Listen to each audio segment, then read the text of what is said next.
Il faut se méfier des plans. Quelqu'un qui a un plan, qui fait un plan, c'est quelqu'un qui a un objectif, qui fixe des objectifs, des buts à atteindre. Et finalement, souvent dans une recherche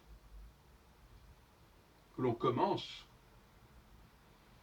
on ne sait pas si les objectifs qu'on a au départ subsisteront à la fin. Pour une raison très simple, c'est que quand on explore un terrain, soit il est connu, soit il n'est pas connu. Soit il est connu, à ce moment-là, on ne voit pas très bien ce qu'on fait, ce qu'on y fait. Et s'il n'est pas connu, on ne sait pas très bien où on va. Mais on y va. Et par conséquent, je dirais que, en tout état de cause,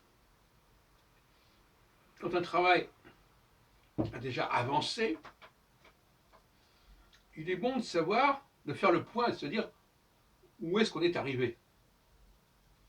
Qu'est-ce que ça a donné. Et à ce moment-là, on s'aperçoit que le plan doit être complètement revu et corrigé. Par conséquent, ce qui avait été mis en avant au départ peut tout à fait être second à l'arrivée, en tout cas en cours de travail, en cours de route. Au fond, au départ, on produit de la matière, une matière qu'il va falloir retravailler ensuite, resculpter, sculpter plutôt.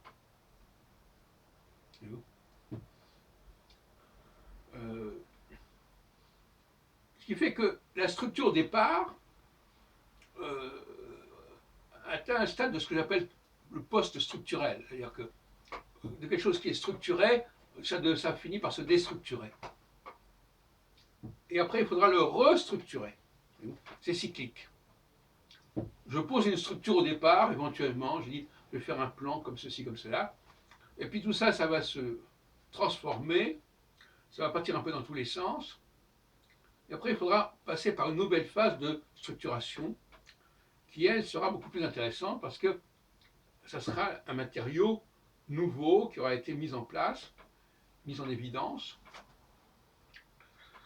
et qui sera le résultat de mon travail, et pas simplement de mon imagination, de mes désirs, de mes attentes.